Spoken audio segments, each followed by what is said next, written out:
Class 4 का हिंदी अध्याय 5 है।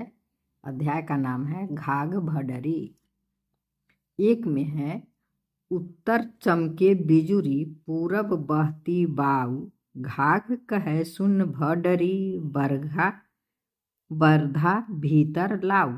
यहाँ जब उत्तर की दिशा में बिजली चमकती हो और पूरब की वायु बहती हो, वायु मीन्स हवा, पूरब से हवा आती हो, तो घाघ कहते हैं कि हे भडरी सुन, बैलों को घर के अंदर ले आ, वर्षा अवश्य होगी।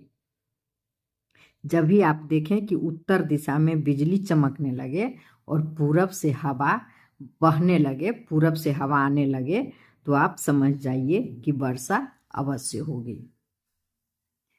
अब है 2 में है औवा बौवा बहे बतास, तब होवे बरखा कै आस। अगर वर्षा ऋतु में कभी इधर कभी उधर, कभी तेज कभी मंद अनिश्चित हवाएं चलने लगे तो जानो कि पानी अवश्य बरसेगा। 3 है लाल पियर जब होय आकाश, तब नाही बरखा की आस। आकाश लाल पीला होने लगे तब वर्षा की आशा नहीं है। अर्थात आकाश जब आप देखिए कि कभी लाल दिख रहा है कभी पीला दिख रहा है तो समझ जाइए कि वर्षा नहीं होगी।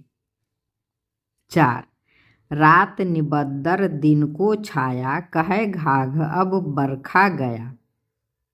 जब रात्रि में बादल न हो और दिन में बादलों की छाया हो तो घाघ कहते हैं कि अब वर्षा चली गई। 5 उल्टे गिरगिट ऊंचे चढ़े, बरखा होई भूंजल बढ़े। जब गिरगिट उल्टा होकर ऊपर की ओर चढ़े तो समझो कि वर्षा होगी और पृथ्वी पर जल बढ़ेगा। अब 6 में है अगहन बरसे हून, पूस बरसे दून, माघ बरसे सबाई, फागुन बरसे मूर गवाई।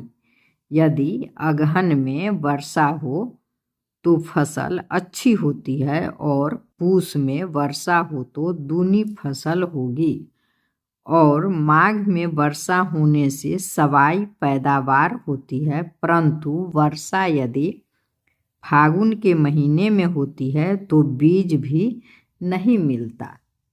धन्यवाद। इसमें प्रश्न नहीं है कि हल किया जाए। फिर मिलेंगे अगले चैप्टर में।